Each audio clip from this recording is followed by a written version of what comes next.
Bonjour, sur cette vidéo, on va voir ensemble la partie simulation du TP2, amplificateur opérationnel en régime linéaire. Donc on va commencer par le premier circuit, donc c'est un amplificateur opérationnel inverseur. On a donc l'amplificateur et puis on a deux résistances R2 et R7 que les valeurs sont notées ici, donc 100 kΩ et 220 kΩ. La tension VE, c'est une tension sinusoïdale d'amplitude 0,5 volts et de fréquence 1 kHz. Donc on va essayer de simuler ça sur LTSpace. Donc là, j'ai commencé par ouvrir LTSpace, j'ai appuyé sur cette icône-là pour créer un nouveau schématique et puis je l'ai appelé donc TP2 et on va commencer donc à créer notre circuit.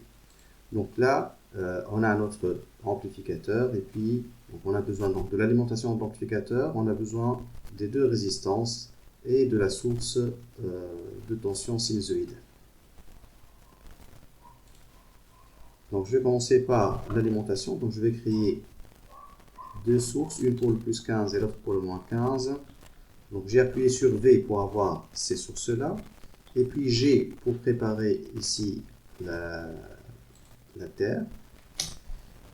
Et puis voilà, donc je vais préparer les connexions. Donc je vais connecter les deux sources ici, la masse au milieu, et puis je vais préparer ces deux lignes-là pour les labels. Donc j'ai appuyé sur F3 pour tracer donc les liaisons. Voilà. Et puis le label, donc on va choisir ici plus VCC. Donc le label, on va le mettre ici, donc plus VCC. Là, ça sera le moins VCC. Donc avec le bouton droit, je vais changer en moins VCC. Voilà, donc nos sources sont prêtes. Donc on va donner plus 15 pour les deux sources. De cette manière-là, on aura plus 15 ici et moins 15 là. Maintenant, pour notre circuit, je vais appuyer sur F2 et choisir Universal Op Amp 2. Donc on a vu déjà que c'est l'amplificateur le plus proche du réel. Sinon, on va choisir par la suite le LM741. Donc là, je vais commencer par celui-là tout d'abord. Donc là, on a notre amplificateur. Et puis, je vais appuyer sur R pour avoir les résistances. CTRL R, ça permet de faire la rotation. Donc, on a R2 et R7. Donc, je vais les appeler ici. Avec le bouton droit, je change les noms en R2 et R7. Les valeurs, là, on a 100 kg. Et puis là, on a 220 kg. Donc, toujours pour sélectionner donc, les valeurs, etc., c'est avec le bouton droit de la souris. Voilà.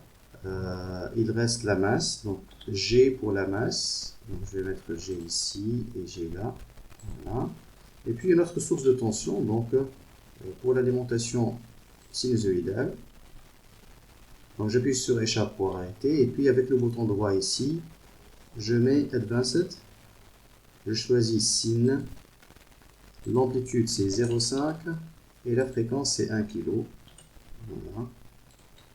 Et on a notre source variable qui est là.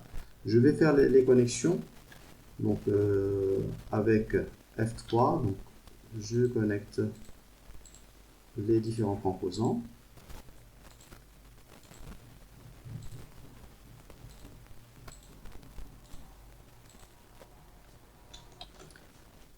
Donc il ne faut pas oublier le plus VCC et le moins VCC. Donc je vais appuyer sur F6 pour dupliquer le plus VCC et je le mets ici. Donc F6, ça permet de copier donc le label. Alors une fois tout est prêt, on va lancer la simulation. Donc ici on a la simulation dans cette partie-là, c'est transient.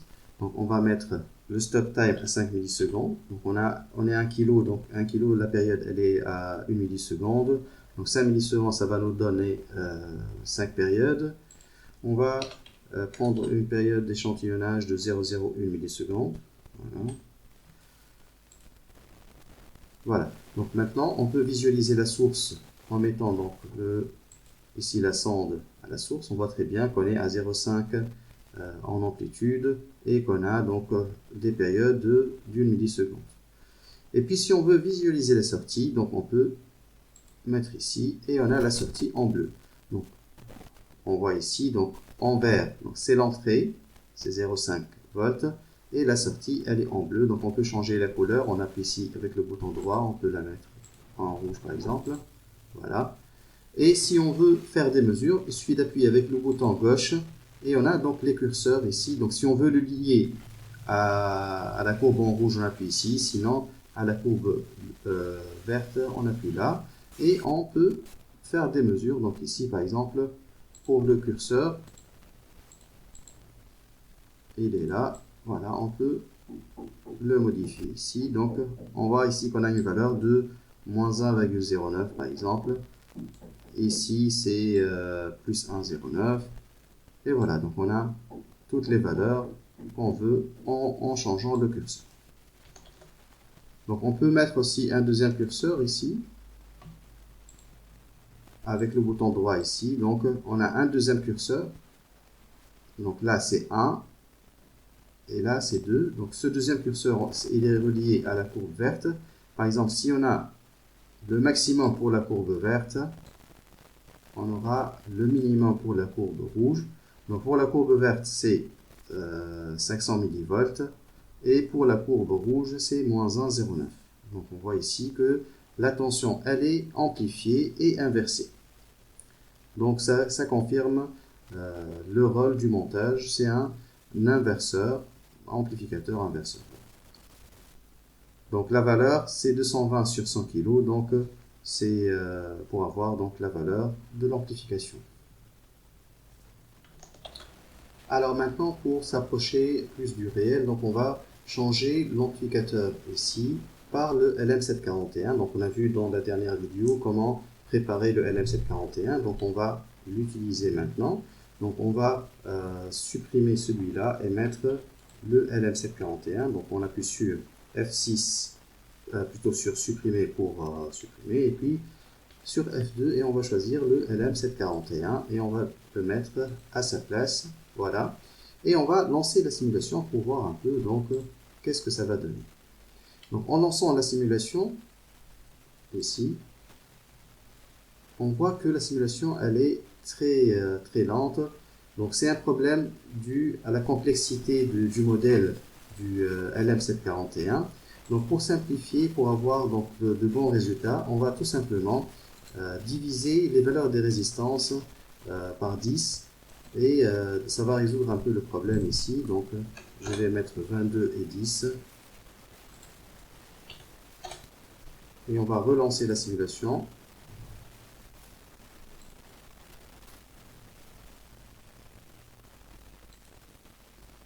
Donc on a encore le même problème. Donc ici, on va encore faire un petit changement pour la simulation. Donc on va arrêter cette simulation-là. Et on va changer ici la valeur du pas d'échantillonnage en 0,1 au lieu de 0,01 pour avoir moins d'échantillons. Donc ça va accélérer un peu le résultat. Et puis on va tester. Et là, ça va marcher. Donc là, on voit très bien que nos deux courbes donc, sont inversées. On peut vérifier le résultat avec les curseurs. Donc on a ici pour la valeur maximale, c'est aux alentours de 1,1. Donc il y a quelques petites différences par rapport à tout à l'heure, mais c'est très proche. Voilà, donc là on a terminé avec notre inverseur amplificateur.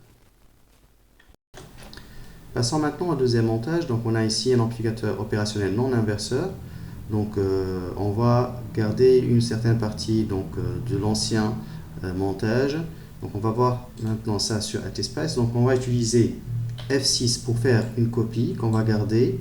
Donc on va mettre la copie en haut ici. Voilà.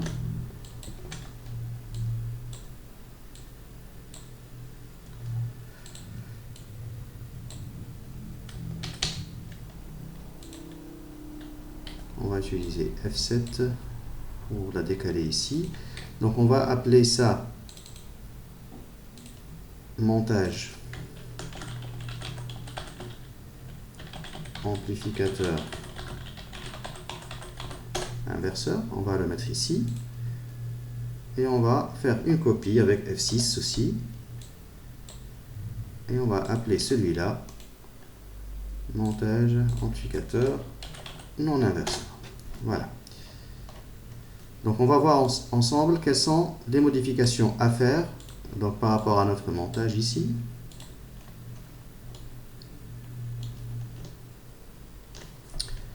Donc on voit que la borne inverseuse elle est reliée à R7 pour le retour.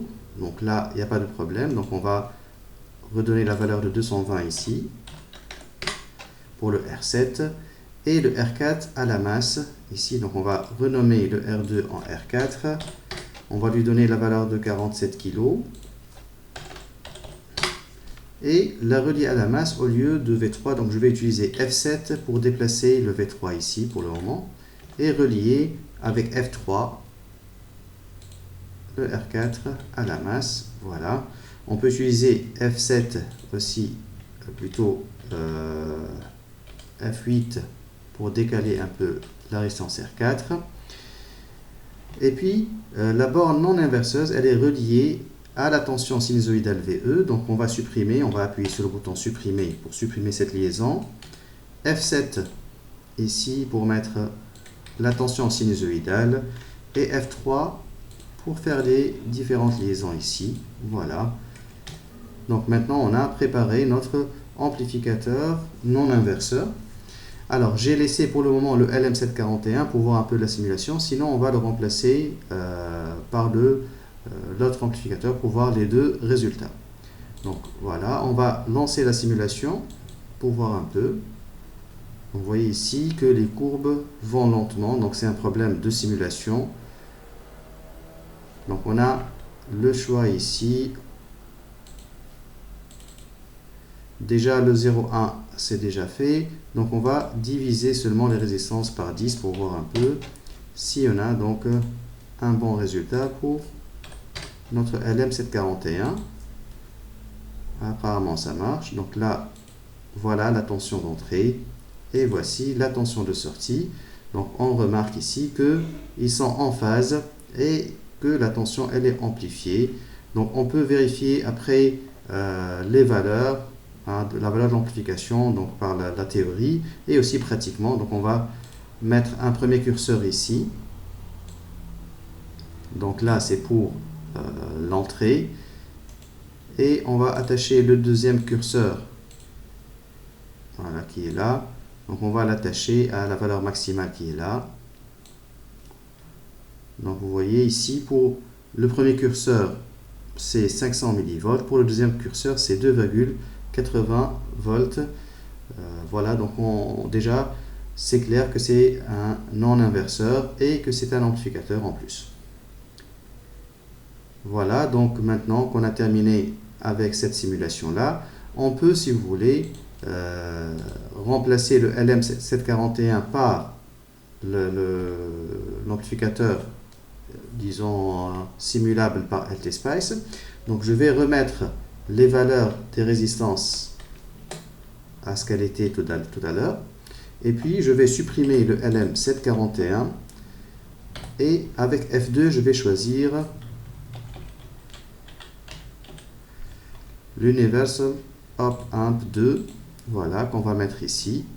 Voilà, donc là avec les valeurs des résistances de l'exercice, on va simuler. Donc on a l'entrée, elle est correcte, et puis la sortie, elle est là. Et on a les valeurs, donc on peut vérifier si vous voulez la valeur de la tension maximale pour la sortie. On voit que la différence, elle est vraiment très faible, c'est 2,80 aussi, en utilisant donc l'amplificateur Universal Op Amp 2. Voilà, donc on a terminé avec la simulation du deuxième montage. Donc on va utiliser F6 pour faire une copie qu'on va mettre à côté de celui-là et préparer le montage suivant. Donc le troisième montage, c'est un sommateur inverseur. Donc là, on a deux sources de tension en entrée, donc V2 et V3. Et puis, on a R8 pour la chaîne de retour ici de la sortie. Donc on va préparer le montage et on va essayer de simuler. Donc pour la tension sinusoïdale, on va prendre une fréquence d'1 kilo, donc on va laisser la même. Les résistances sont tous de valeur 100 kOhm. La valeur pour V3 c'est 5 volts et l'amplitude elle est de 2 volts pour la tension sinusoïdale. Donc on va laisser ce circuit ici et on va préparer notre montage avec LTSpice. Voilà. Alors, quels sont les changements à faire? Donc, il vaut mieux recopier l'inverseur. Donc là, je vais supprimer celui-là. Donc, supprimer. Voilà. Et je vais utiliser F7, plutôt F6 pour copier ici le montage inverseur sur lequel on va faire des modifications. Donc là, ça sera appelé sommateur inverseur. Alors, pour le sommateur inverseur, alors qu'est-ce qui va changer? Donc, on va appeler le R6 en R8 et on va lui donner la valeur de 100 kg. Alors, on aura besoin donc d'une résistance R2, donc on va appeler ça R2. 100 kg aussi. Relié à la source V2 qui est sinusoïdale, donc on peut laisser comme ça. Et la résistance R3, donc là je vais utiliser F8 pour décaler un peu cette résistance là. Voilà. Et je vais créer une résistance, CTRL R pour faire la rotation. Donc là, ça sera la résistance R3 avec une valeur de 100 kg aussi. Donc on va relier ce point-là, ou bien donc cette partie-là, avec F3 à la résistance R3. Et on va la relier à une autre source. Donc on va appuyer sur V pour créer une nouvelle source. Et puis G pour la masse. On va relier avec F3 pour avoir ici donc notre tension. On va changer la tension avec les données de l'exercice. Donc dans l'exercice, ça sera 5 volts pour la tension continue. Là, ça sera 2 volts pour l'amplitude de la tension sinusoïdale. Donc je vais simuler tout d'abord avec l'Universal Op Amp et puis revenir vers le LM741, donc F2. Voilà, donc je vais mettre ici. Voilà, normalement tout est prêt pour lancer la simulation. Donc on vérifie bien que la R8 elle est vers la sortie, que on a deux entrées. Donc on peut appeler donc cette tension si vous voulez V2 et V3. Donc là je vais appeler V2. Et je changer et là c'est V3.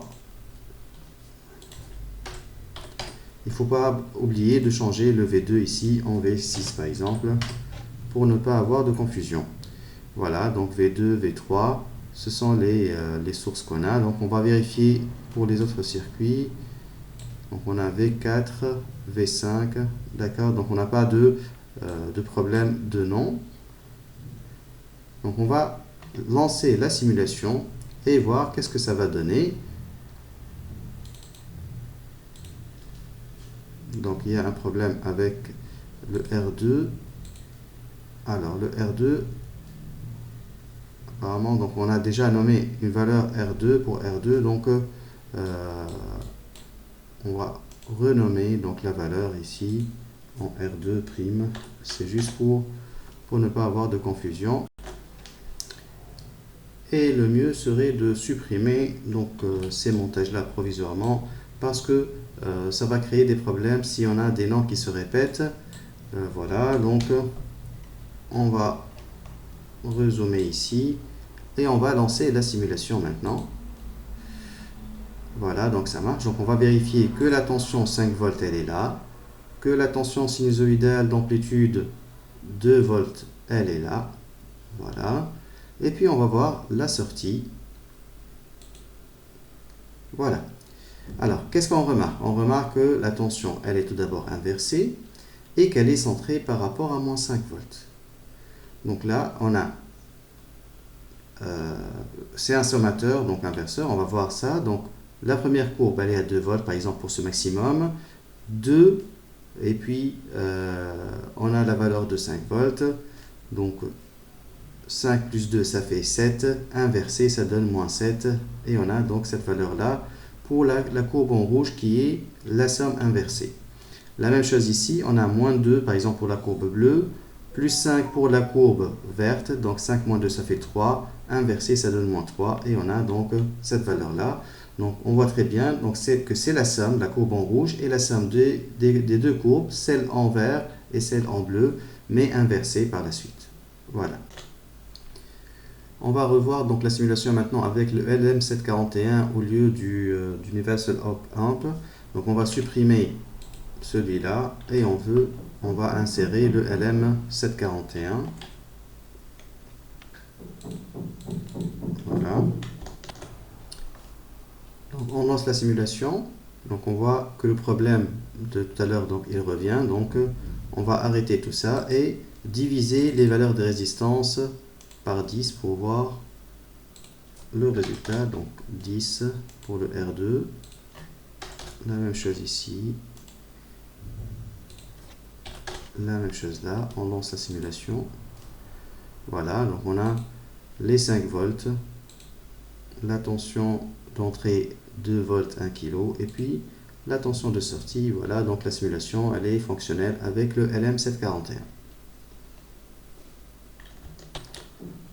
Donc j'ai enregistré mon fichier et je vais faire donc une copie et je vais l'appeler donc intégrateur pour préparer le circuit suivant. Donc ici on aura besoin donc d'un nouveau circuit intégrateur.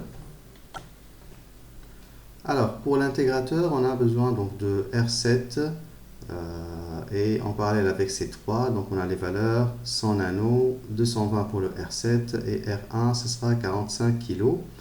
Donc on va réaliser tout ça sur AlteSpace.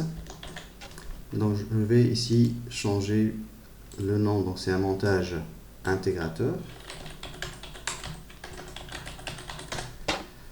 Donc on va supprimer les parties inutiles ici, donc je vais supprimer là, là, voilà. Je vais changer les valeurs de résistance, donc là ça sera R7 avec 220 kg, R1 avec 47 kg. Je vais toujours commencer par l'amplificateur opérationnel, Op Amp, Universal Op Amp 2. Voilà. Et puis il manque la capacité, donc je vais appuyer sur C ici, CTRL R pour la retourner. Je vais faire les liaisons avec F3. Voilà. Donc on va appeler C3 exactement comme la figure ici. Donc C3 et une valeur de 10 nanofarad. Voilà. Donc notre circuit il est prêt. Alors pour la tension sinusoïdale, ça sera 1 kg. Donc on va garder le même signal. Et on va visualiser maintenant la sortie. Alors surtout, donc, vu que c'est l'intégrateur, donc on va essayer de voir avec le signal rectangulaire. Donc normalement, ça devrait donner un signal triangulaire en sortie. Donc là, je vais changer ici en signal pulse. Voilà. Donc on va lancer la simulation pour voir un peu le résultat. Donc ici, il nous dit qu'on a besoin de 5 paramètres et que seulement 3 sont spécifiés pour la source V2. Donc on va aller sur la source V2 et on va régler donc les différents paramètres. Alors, donc on veut avoir un signal carré, par exemple, entre moins 2 et 2. Donc on va mettre moins 2 pour la valeur initiale et V1, ça sera 2. Le time delay, on va mettre 0, donc on n'a pas besoin de délai. Le temps t-rise, c'est-à-dire c'est le temps pour aller de la valeur moins 2 vers la valeur 2, donc on va mettre 0 ou bien 1 microseconde, donc c'est très faible. La même chose ici, donc 1 microseconde ici. T1, donc il va rester à la valeur 2 pendant 0,5 millisecondes. Et la période va être d'une milliseconde. Donc voilà. Donc on va essayer de voir donc maintenant le schéma, la simulation. Voilà. Donc on a un signal carré qui commence à moins 2, qui atteint la valeur 2 sans délai. Donc le délai ici, il est nul. Et puis on a la valeur ici d'une microseconde pour la montée et la descente. Et voilà, donc on a notre signal carré. Donc on va voir maintenant quelle sera la sortie. Alors on regarde ici, donc on a une sortie qui est triangulaire, mais voilà, donc il y a un problème de réglage par rapport à notre circuit. Donc on va voir ça ensemble tout de suite. Donc ce qu'on va faire, c'est tout simplement, c'est augmenter ici le temps de simulation, parce qu'il y a une période transitoire où le signal ne va pas fonctionner correctement. Donc on va mettre au lieu de 5 millisecondes pour notre signal, pour notre simulation, ça va être 50 millisecondes. On va tester ça ensemble. Donc voilà. Donc pour le même signal, on voit ici la période transitoire. Et puis au bout d'un certain moment, notre signal il va se stabiliser et on aura donc la partie intégration qui est claire ici. Donc je fais un zoom. Donc qu'est-ce qu'on regarde ici? On voit ici que lorsque on a une tension qui est constante, donc l'intégrale d'une constante c'est A fois t, donc si on a moins A, ce sera normalement moins A fois t, mais là c'est inversé, donc c'est un intégrateur inverseur. Et c'est l'inverse, lorsqu'on a une tension constante ici de 2 volts, on a ici une tension qui est décroissante, une pente décroissante. Donc on a vérifié ici la partie intégration. Bien sûr, avec les calculs, après on verra pourquoi donc on a exactement donc la valeur ici de 1 volt ici et moins 1 volt là. Voilà. On peut aussi simuler bien sûr pour un signal sinusoïdal en entrée ou bien pour un signal triangulaire. Donc je vais vous montrer pour les deux signaux. Donc on va changer l'entrée en un signal sinusoïdal. Donc je vais ici avec le bouton droit mettre sin. Donc je vais supprimer tous les paramètres dont on n'a pas besoin. Alors là ça sera 1 kg par exemple. Et là ça sera 0. Et voilà. Donc on lance la simulation, donc on a notre signal sinusoïdal en entrée et on a le signal en sortie. Il y a toujours cette partie ici qui est transitoire au départ, mais après le signal il se stabilise. Donc on voit ici notre signal donc de sortie par rapport au signal d'entrée.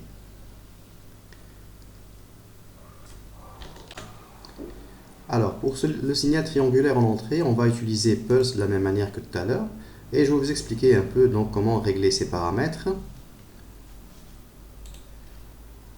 Donc là, la valeur initiale V2, elle va correspondre à la valeur avec laquelle on va commencer, c'est-à-dire là. Donc j'ai noté V initial qui est là. V1, c'est-à-dire la valeur qu'on va atteindre, et c'est celle-ci. Donc là, c'est V1. Le délai, c'est le délai pour commencer donc, le signal. Donc là, on n'a pas de délai, donc j'ai mis 0. Le T-rise, c'est la tension de montée. Donc c'est 0,5 millisecondes pour diviser la période du milliseconde en deux. Donc j'ai choisi un T-rise, c'est-à-dire c'est le temps entre ces deux valeurs-là.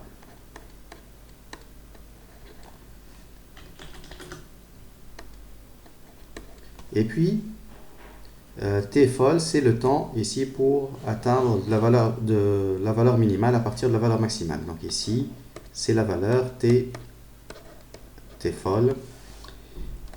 T1, c'est combien de temps on va garder la valeur maximale, V1. Donc ici, j'ai mis 0 parce qu'on va l'atteindre et puis on va descendre tout de suite. Donc j'ai mis 0. Et puis, la période du signal complet, donc ce sera 1 milliseconde. Voilà, donc de cette manière-là, on a un signal triangulaire et on va simuler la sortie par rapport à ce signal-là. Donc si on lance la simulation, donc là on a notre entrée, donc ici, et puis la sortie, voilà. Donc comme tout à l'heure, donc il y a une partie transitoire, et puis le signal, il va se stabiliser à partir, disons, de 20 millisecondes ou un peu moins. Donc on a ici notre signal. Donc ça a l'allure un peu, donc qui ressemble un peu à un signal sinusoïdal, mais ce n'est pas réellement un signal sinusoïdal, c'est l'intégrale de a fois t qui est égale à at carré. Voilà, donc on a, c'est une parabole plus ou moins, et on a notre intégration. Voilà, donc on a terminé donc tous les montages de ce TP là. Donc c'est à vous bien sûr de faire l'interprétation avec les calculs, avec la simulation pour répondre donc aux différentes questions qui ont été posées ici dans le fascicule. Voilà, merci pour votre attention. Alors pour le TP3, donc on va continuer avec le régime linéaire avec deux montages. Donc le montage soustracteur, on a ici en entrée une tension VE1 sinusoïdale et puis on va prendre 1 kHz pour la fréquence et une tension VE2 qui est égale à 5 volts continu. Les valeurs des résistances est mentionnées ici dans le document. Donc bien sûr il faut visualiser la tension VS et puis essayer de trouver la relation entre VS et les tensions d'entrée. La deuxième partie, sont les deux montages dérivateur et pseudo-dérivateur. Donc la différence, c'est cette résistance-là, donc qui est rajoutée en série avec le condensateur. Donc vous avez différentes valeurs ici des composants. Donc vous allez calculer les fonctions de transfert, donc c'est important ici pour voir un peu la dérivation. Et puis vous allez visualiser les réponses des montages à différents signaux, donc sinusoïdaux, triangulaires et rectangulaires, pour des basses fréquences, c'est-à-dire à une fréquence inférieure à la fréquence de coupure que vous allez calculer ici, et puis à une fréquence qui est très supérieure à la fréquence de coupure. Voilà, donc ce sont ces deux questions. Donc là, la partie triangulaire, on l'a déjà abordé ici, donc ce n'est plus la peine de la refaire ici, mais c'est juste pour dire, voilà, donc il faut faire attention. Donc le signal triangulaire, il a une signification particulière et très flagrante pour le dérivateur. Voilà, donc vous avez donc à simuler ces circuits-là et à faire les calculs théoriques qui vont avec. Merci pour votre attention.